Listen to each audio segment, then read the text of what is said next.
एक छोटे से गांव में राहुल अपने बूढ़े पिता के साथ रहता था। काफी साल पहले एक बीमारी के कारण उसकी माँ उसको छोड़कर चली गई। तब से मोहन राहुल को पाल पोस कर बड़ा किए, लेकिन राहुल काफी आलसी और कामचोर था। उसके बूढ़े पिता एक जमींदार के खेत में दिन भर कड़ी मेहनत करते तो वहीं राहुल दिन भर सोता रहता। अरे राहुल बेटा, अभी तक तुम सोए हो? तुम्हें सुबह ही कहकर गया था कि कुछ बर्तन है उसे मांज देना, लेकिन तुम अपनी आलसीपन से कभी बाज नहीं आओगे। देखो बेटा, अगर तुम ऐसे ही दिन रात सोते रहोगे तो अपना जीवन कैसे बदलोगे? ओहो बाबा, मुझे माफ कर दीजिए। मुझे लगा अभी सुबह ही हो रहा है। आप चिंता मत कीजिए, मैं अभी बर्तन मांज देता हूं। आप खाना खाकर जमींदार के खेतों में काम करने चले जाइए, वरना वो खामोखा गुस्सा करने लगेंगे। बेटा, अब मैंने जमींदार को साफ मना कर दिया है कि अब मैं उनके खेतों में काम करने नहीं जाऊंगा। देखो बेटा, अगर मेरा शरीर जवाब ना दिया होता तो मैं कभी तुम्हें काम करने को ना बोलता, लेकिन अब मेरी हड्डियों में उतनी जान नहीं बची कि खेत में काम करके घर का गुजारा चला सकूं। अब जो करना है तुम्हें ही करना है। पिताजी, आप साफ साफ ये बोलिए ना कि आपको आलसी बेटा पसंद नहीं है। झूठ क्यों बोल रहे हो कि आपकी हड्डियों में जान नहीं है? अच्छा, तो तुम्हें मेरी बात झूठ लग रही है? अरे नालायक, अभी तुम घर में रहते हो तो क्या पता, गांव में निकलकर देखो कितना ताना सुनने को मिलता है। सभी लोग कहते हैं कि निकम्मा बेटा पाल कर रखा है, लेकिन तुम्हें क्या, बस आराम से सोए रहते हो। और हां, जब मर जाऊंगा तब तुम्हें पता चलेगा कि मैं झूठ बोल रहा था या सच। राहुल गुस्सा होकर घर से बाहर निकल जाता है और जंगल में जाकर एक पेड़ के नीचे बैठ जाता है। पता नहीं ये गांव वाले अपने आप को क्या समझते हैं। उन्हें क्या जरूरत थी मेरे पिता को बहकाने की? अगर मैं थोड़ा आराम कर लेता हूं तो उनको क्या हो जाता है? लेकिन कोई बात नहीं, मैं भी एक दिन ऐसा काम करूंगा कि सारे गांव वाले मेरी तारीफ करने से पीछे नहीं हटेंगे। लेकिन अभी मुझे थकावट महसूस हो रही है, थोड़ा आराम कर लेता हूं। राहुल इतना कहकर वहीं सो जाता है। तभी वहीं से एक बाबा गुजरते हैं और राहुल को सोता देखकर उसे कहते हैं, अरे क्या मूर्ख इंसान है, तुम्हें कोई काम नहीं है क्या? देखने में नौजवान और हट्ठे कट्ठे लग रहे हो, लेकिन काम आलसियों वाला कर रहे हो। पंडित जी की बात सुनकर राहुल का आंख खुल जाता है और वह खड़ा होकर उनसे कहता है, अरे बाबा, आपको क्या दिक्कत है? एक तो घर पर पिताजी सोने नहीं देते, और जब जंगल में आकर एक सुकून का सांस ले रहा हूं, उसमें भी आप अड़चन डाल रहे हैं। देखो बेटा, मैं तुम्हारा कोई दुश्मन नहीं हूं। तुम गलत रास्ते पर चल रहे हो, इसलिए तुम्हें खबरदार करने आया हूं। तुम्हें शायद मालूम नहीं कि तुम पर कितना बड़ा मुसीबत आने वाला है। अगर समय रहते समझ गए तो ठीक, नहीं तो मुसीबत का सामना करने के लिए तैयार रहना। अरे जाओ जाओ बाबा, मैं अपनी हालत खुद सुधार लूंगा। सभी गांव के लोग मुझे ही गलत ठहरा रहे हैं, कोई मेरा साथ नहीं दे रहा, और अब आप भी मुझे डराने लगे। अच्छा ठीक है बेटा, मैं जाता हूं, लेकिन जाते जाते इतना जरूर कहूंगा कि तुम्हारे सर पर मुसीबत का पहाड़ खड़ा है, उसे गिरते टाइम नहीं लगेगा। इतना कहकर बाबा वहां से चले जाते हैं। राहुल के मन में एक डर पनप गया था। उसे समझ नहीं आ रहा था कि बाबा उसे क्या समझाना चाहते थे, लेकिन फिर वह उनके बातों को नजरअंदाज कर देता है और वहीं सो जाता है। देखते ही देखते शाम हो जाती है और राहुल अपने घर की ओर निकल जाता है। बेटा, आज भी तुम्हें काम नहीं मिला और खाली हाथ घर वापस आ गए। हे भगवान, यह लड़का मुझे चैन से मरने भी नहीं देगा। अरे नहीं पिताजी, आप ऐसा क्यों बोलते हैं?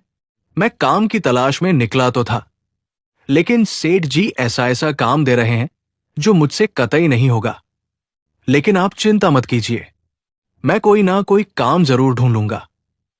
बस आप मरने की बात मत करना। अगली सुबह होते ही राहुल बिस्तर से उठ जाता है और काम की तलाश में निकल जाता है। वह फिर से जंगलों में जाकर यही सोचने में समय बिता देता है कि आसान काम कैसे मिलेगा, और थक-हार कर फिर से सो जाता है। ऐसे ही राहुल अब रोज करने लगता है, अपनी आलस को और बढ़ाता जाता है। और ऐसा दिन भी आ जाता है कि उसके पिता बिस्तर से उठ नहीं पाते हैं। काफी जोरों से उनकी तबीयत खराब हो जाती है। अब राहुल काफी परेशान हो चुका था क्योंकि ना तो घर में कुछ खाने को बचे थे और ना ही पैसा। राहुल बेटा, अब मेरा बचने की उम्मीद नहीं है। तुम अपना ख्याल रखना। अगर भूख लगे तो कोई भी काम कर लेना। काम छोटा बड़ा नहीं होता, इंसान का सोच छोटा बड़ा होता है। नहीं पिताजी, आप मुझे छोड़कर नहीं जा सकते। मैं अभी आपको हॉस्पिटल ले चलता हूं। मुझे उम्मीद है आप ठीक हो जाएंगे। राहुल अपने पिता को जल्दी से डॉक्टर के पास ले जाता है। उनकी हालत काफी ज्यादा खराब थी। डॉक्टर उन्हें चेकअप करके राहुल से कहते हैं, देखो राहुल, मैंने अभी उनका इलाज तो कर दिया है, लेकिन जल्द से जल्द ऑपरेशन नहीं किया तो उनको बचाना मुश्किल हो जाएगा। लेकिन डॉक्टर साहब, ऑपरेशन में तो पैसे लगेंगे। हाँ राहुल, पैसे तो लगेंगे, लेकिन तुम्हारे पास ज्यादा समय नहीं है।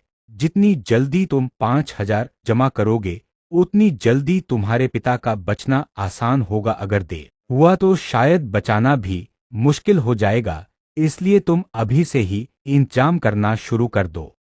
नहीं नहीं डॉक्टर साहब, मेरे पिता को कुछ नहीं होना चाहिए। मैं तुरंत पैसे का इंतजाम करता हूं। बस आप उन्हें बचा लीजिए। ठीक है राहुल, मैं अभी इनको कुछ दवाइयां दे देता हूँ। इन दवाइयों से यह कुछ दिन आराम से रहेंगे, तब तक तुम पैसों का इंतजाम कर लेना। अब ले जाओ इनको घर। राहुल अपने पिता को घर ले आता है। उनकी हालत अब कुछ ठीक थी, लेकिन ऑपरेशन करना बहुत जरूरी था। राहुल को भूख लगा था, लेकिन घर में राशन ना होने के कारण भूखे ही सोने चला जाता है। लेकिन उसे नींद कहाँ से आएगी, इतनी बड़ी मुसीबत जो आई है। हे भगवान, अब पैसे कहां से आएंगे? पिताजी ठीक कहते थे कि बेटा मेहनत करो, आलस करने से कुछ नहीं होगा।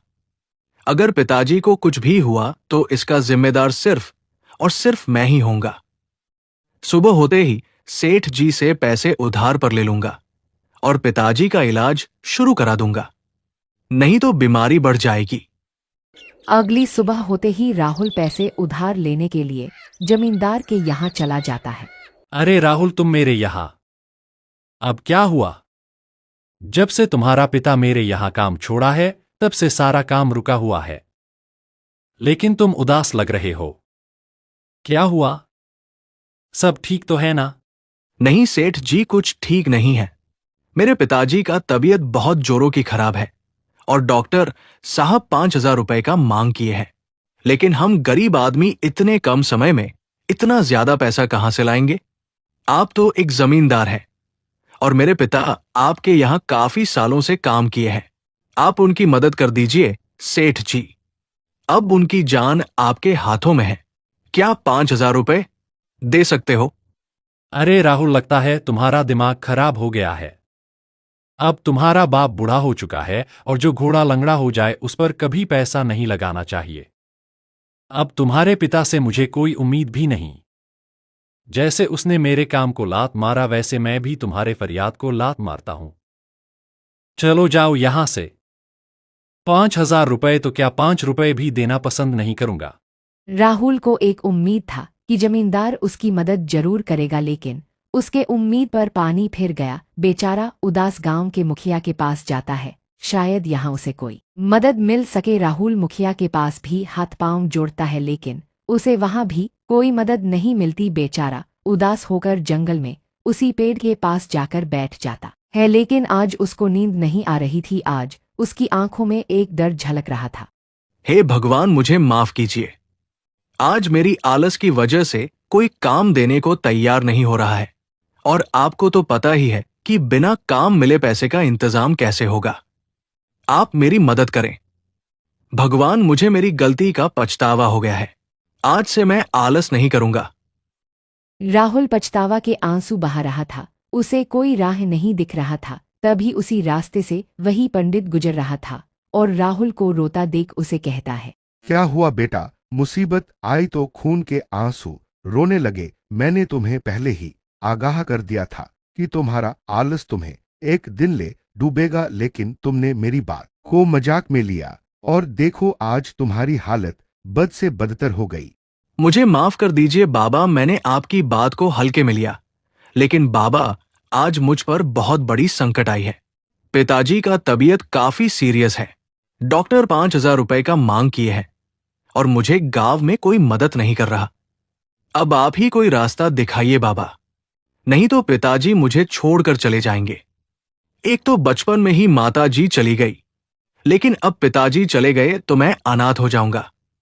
ठीक है बेटा, तुम्हें अपनी गलती का पछतावा है। यह सुनकर अच्छा लगा। यह लो बेटा, यह मेरी सख्ती से बनाया हुआ कुल्हाड़ी है। इसे लो और जंगल में ही लकड़ी काटना शुरू कर दो। यह कुल्हाड़ी तुम्हें थकने नहीं देगा और तुम्हारे अंदर दानव वाली शक्ति आ जाएगी।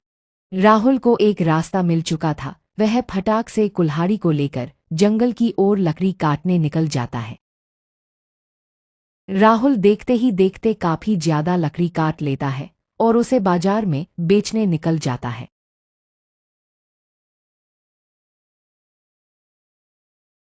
लकड़ी सूखा और अच्छा देखकर तुरंत ही उसका लकड़ी बिक जाता है और पैसे लेकर सीधा घर चला आता है। अरे वाह भगवान, आपने तो गजब कर दिया। इतना जल्दी मुझे 400 रुपए का मुनाफा हो गया। अगर ऐसे ही लकड़ी काटता रहा तो कुछ ही दिनों में 5,000 रुपए जमा हो जाएंगे। हे बाबा, आपकी कुल्हाड़ी में तो सच में जादू है। आपका बहुत बहुत धन्यवाद। अगले दिन होते ही राहुल जोर शोर से काम करने लगता है ताकि जल्द से जल्द अपने पिता का इलाज शुरू करा सके। राहुल को जानवरों की तरह मेहनत करते देख गांव वाले भी दंग रह जाते हैं। इस तरह राहुल कुछ ही दिनों में 4,500 इकट्ठा कर लेता है। भगवान की कृपा से 4,500 रुपए का इंतजाम तो हो गया है। अब मुझे जल्द से जल्द 500 रुपए का इंतजाम और करना पड़ेगा, क्योंकि पिताजी का तबीयत दिन पर दिन और बिगड़ती जा रही है। राहुल अपने पिता के पास जाता है तो देखता है कि उनकी तबीयत पहले से काफी ज्यादा बिगड़ चुकी है। दवाइयां भी खत्म हो चुकी थी। अगर जल्द से जल्द डॉक्टर के पास ना लेगा गया तो बचना मुश्किल हो जाएगा। हे भगवान, पिताजी का तबीयत तो बिगड़ती जा रही है, दवाइयां भी खत्म हो चुकी है। अभी मुझे थोड़ा और वक्त दे दो भगवान। 500 रुपए का इंतजाम करना है। एक काम करता हूं, फिर से जमींदार साहब के पास जाता हूं। इस बार वो मुझे मना नहीं करेंगे। राहुल दोबारा जमींदार साहब के पास जाता है और 500 के लिए गिड़गिड़ाने लगता है। जमींदार राहुल को मजबूर देख उसका फायदा उठाने का सोचता है। राहुल को सख्त 500 का जरूरत है। अगर मैं इसी का फायदा उठाऊं तो मेरा काम कम पैसों में निपट जाएगा। अरे वाह रे जमींदार, तुम्हारे जैसा तेज बुद्धि का तो कोई सेठ है ही नहीं। ठीक है राहुल, मैं तुम्हें 500 नहीं बल्कि पूरे 5,000 देता हूं, लेकिन हाँ, तुम्हें मेरा एक काम करना होगा। तुम्हें मेरा 10 कट्ठे का खेत जोतना होगा। बोलो क्या तुम यह काम करोगे? ठीक है मालिक, अगर आपका ये काम करने से मेरे पिताजी का इलाज हो सकता है और वो बच सकते हैं, तो मैं ये काम पूरी मेहनत और लगन से करूंगा। एक भी शिकायत का मौका नहीं दूंगा। राहुल जल्द से जल्द 500 इकट्ठा करना चाहता था। वह बिना रुके खेत में हल लेकर चला जाता है और राहुल दिल लगाकर मेहनत करता है। उसे यकीन था कि भगवान उसका साथ जरूर देंगे। शाम हो जाती है और 10 कट्ठा जमीन राहुल जोत देता है। वह सेठ के पास जाता है और अपनी मेहनत का पैसा मांगता है। सेठ जी, आपके कहे अनुसार खेत की जुताई खत्म हो गई। अब आप अपना वादा पूरा करें, मुझे मेरे पैसे दे दें ताकि कल अपने पिताजी का इलाज शुरू करा सकूं। वाह राहुल वाह, एक दिन था जब तुम अपना आलस छोड़ना नहीं चाहते थे और आज देखो तुम पर मुसीबत आई तो कैसे अपने आप आलस छूट गई। ये लो तुम अपने पैसे और जल्द से जल्द अपने पिताजी का इलाज शुरू कराओ। अगले दिन ही राहुल अपने पिता को हॉस्पिटल में एडमिट कर देता है। पैसे पूरे होने के कारण उनका इलाज भी जल्द से जल्द हो जाता है। ऐसे ही कुछ दिन बीत जाता है और भानु के पिता बिल्कुल ठीक हो जाते हैं। अरे वाह बेटा, आज मुझे तुम पर गर्व हो रहा है कि तुम मेरा बेटा हो। मुझे तो कोई उम्मीद नहीं थी कि मैं बचूंगा, लेकिन तुमने कड़ी मेहनत की, डॉक्टर के फीस चुकाए और मुझे एक नया जीवन दान दी। मैं बहुत खुश हूं बेटा। ऐसे ही मेहनत करते रहो और खुश रहो मेरे लाल। ऐसे ही एक दिन राहुल जंगल में लकड़ी काटने निकलता है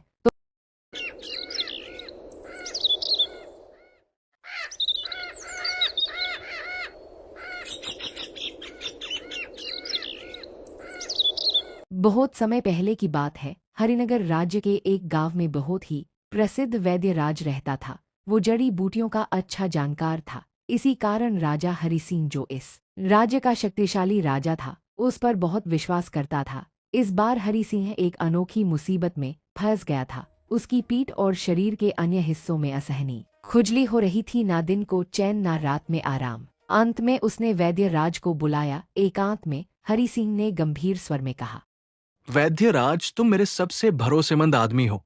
मुझे एक ऐसी दवा चाहिए जो मेरी इस खुजली को खत्म कर दे। लेकिन सुनो, ये बात राज रहनी चाहिए। अगर किसी को पता चला कि हरिनगर का राजा खुजली से परेशान है, तो मेरी इज्जत मिट्टी में मिल जाएगी, समझे? जी महाराज, मैं समझ गया, मेरा मुंह बंद रहेगा। मैं आपके लिए सबसे अच्छी दवा बनाऊंगा। ठीक है, जल्दी से काम शुरू कर। लेकिन याद रख, ये राज सिर्फ मेरे और तुम्हारे बीच है। वैद्य राज ने तुरंत काम शुरू कर दिया। वो जंगल के दूरदराज इलाकों से जड़ी बूटियां जुटाता और रात में चुपचाप दवा तैयार करता। लेकिन उसे क्या पता था कि उसकी हरकतों पर किसी की नजर है। कालू, जो इस राज्य की सबसे चतुर और गपशप वाली इंसान था, कालू ने वैद्य राज को एक रात काम करते देख लिया। अरे वैद्य राज जी, ये क्या कर रहे हो? वो भी इतनी रात, इतनी सारी जड़ी बूटियां, कोई बीमार है क्या? नहीं कालू भाई, बस यूं ही कुछ प्रयोग कर रहा हूं, इसलिए यहां आया हूं। कालू ने कुछ नहीं कहा, पर वो चालाकी से उसका पीछा करने लगा। एक दिन उसने वैद्य राज को राजा हरि सिंह के पास दवा देते हुए देख लिया और वो छिपकर सुनने लगा। महाराज, मैंने दवा बना ली है। यह दवा आपकी खुजली को जड़ से खत्म कर देगी। बहुत खूब वैद्यराज, मुझे तुमसे यही उम्मीद था। लेकिन इसकी खबर किसी को तो नहीं हुआ? बिल्कुल भी नहीं महाराज, रात में मैं काम करता था, भला किसी को क्या मालूम चलेगा। भोलू के कानों में सब बातें उतर चुकी थी। अरे हरि सिंह को खुजली हो रही है। हरिनगर का राजा खुजली से परेशान है। यह तो लेटेस्ट न्यूज़ है, सबको बताना पड़ेगा। भोलू ने पूरे राज्य में यह बात आग की तरह फैला दी। नगर के सभी लोग हंसी उड़ाने लगे। जब ये बात राजा तक पहुंची तो वो आग बबूला हो गया।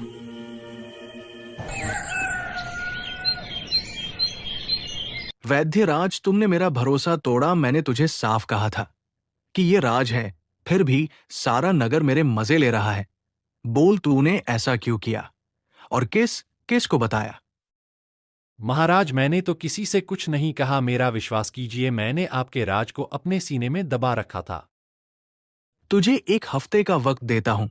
जा और पता लगा कि ये हरकत किसने की, वरना तुझे राज्य से निकाल दूंगा। वैद्य राज दुखी होकर वहां से चला गया। उसने सोचा अब उसका जीवन इस राज्य में खत्म हो गया है, पर वैद्य राज ने हार नहीं मानी और अपने बुद्धि का उपयोग करते हुए रात को वो एक पुराने बरगद के पेड़ के नीचे पहुंचा और बोला, हे भविष्य की देवी, आपने सच कहा था कि राजा का भरोसा टूटेगा और ठीक वैसा ही हुआ। राजा हरि सिंह मुझ पर भरोसा नहीं कर रहा है। मेरा राज किसी और ने फैलाया है। अब मैं क्या करूं? मुझे रास्ता दिखाओ जिससे राजा मुझ पर पहले की तरह फिर से भरोसा करे। तभी पेड़ से एक रहस्यमयी आवाज आई। वैद्य राज, धैर्य रख। हरि सिंह कुछ दिनों का मेहमान है। पूर्णिमा की रात के बाद वो मर जाएगा और इस राज्य का अगला राजा तू बनेगा। जा हरि सिंह को यह बात बता दे और उसका भरोसा जीत ले। मैं हरिनगर का राजा। लगता है यही मौका है अपने आप को सही साबित करने का। वैद्य राज खुश हो गया, पर उसे ये नहीं पता था कि भोलू पास ही छिपे हुए थे और सब बात सुन रहा था। अब भोलू के दिमाग में लालच की एक नई योजना आई। कुछ देर बाद भोलू राजा के पास पहुंचा और बोला, महाराज, मुझे मेरे पूर्वजों ने सपने में बताया है कि आप कुछ दिनों के मेहमान हैं। पूर्णिमा की रात के बाद आप इस दुनिया को छोड़ देंगे, लेकिन चिंता ना करें, मैं आपकी सेवा करूंगा और मेरे पूर्वजों ने कहा है कि आपको स्वर्ग की प्राप्ति होगा। राजा हरि सिंह घबरा गया। क्या मेरी मृत्यु हो जाएगी पूर्णिमा की रात?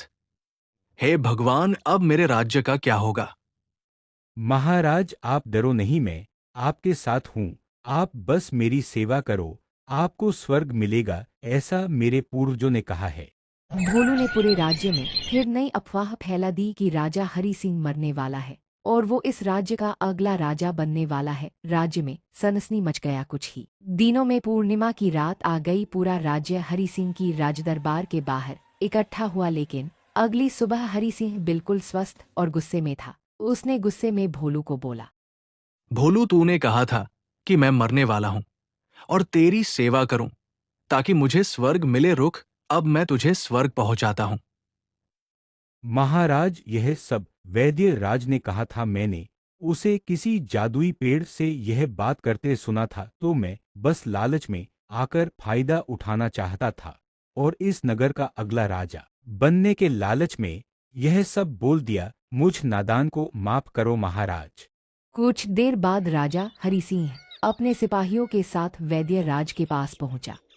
वैद्य राज, तुम गलती पे गलती किए जा रहे हो। कहाँ है वो जादुई वृक्ष जिसने मेरे मरने का दिन बताया था? महाराज, मुझे आप पहले यह बताएं कि मेरे राज के बारे में आपको किसने बताया? भोलू ने मुझे सब सच सच बता दिया है। राजा बनने की लालच में उसने ये बात मुझे बताई है। महाराज, आपकी खुजली वाली बात भी यकीनन वहीं भोलू ने फैलाई है। जब मैं जड़ी बूटी इकट्ठा कर रहा था तब एकमात्र उसी ने मुझे देखा था। अच्छा, तो फिर वो जादुई वृक्ष की क्या बात है? महाराज, वह कोई जादुई वृक्ष नहीं है, वो एक साधारण पेड़ था। मैंने अपने चिलमित्र की मदद से उसमें से आवाज निकलवाए थे। मैं जानता था जिसने भी बात फैलाई होगी वह मुझ पर नजर जरूर रखेगा, और हुआ भी वैसा ही। राजा को सारा मामला समझ में आ गया। राजा ने सभा बुलाई और भोलू को फटकारते हुए बोला, तुमने जो मेरी बीमारी वाली राज की बात को पूरे राज्य में फैलाए हो, ये तुमने बहुत गलत किया। इस तरह किसी के राज की बात को फैलाना सही नहीं है। तुम्हारे द्वारा किए गए इस कार्य की कठोर सजा दी जाएगी। महाराज, मगर मरने वाली बात तो गधे को पेड़ ने बताई थी। मैंने सुना और देखा भी, तो फिर मुझ अकेले को सजा क्यों? वह सब मेरी चाल थी भोलू, वह कोई जादुई पेड़ नहीं था। उसमें मेरा दोस्त चिल बैठा था। तूने मेरी इज्जत और महाराज का गुरूर सब मिट्टी में मिला दिया था। किसी भी कीमत में मुझे तुम्हें पकड़ना ही था।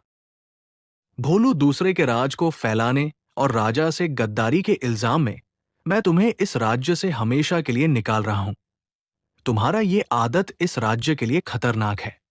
भोलू को राज्य से निकाल दिया गया। वो पछतावे के साथ राज्य से बाहर चला गया। अब हरिनगर में शांति लौट आई। वैद्य राज ने न केवल हरि सिंह का भरोसा फिर से पाया, बल्कि पूरे राज्य का सम्मान भी। और इस तरह राजा का फैसला ने एक बार फिर सिखाया कि भरोसा तोड़ने वालों का अंजाम क्या होता है और सच्चे सेवकों का सम्मान हमेशा बना रहता।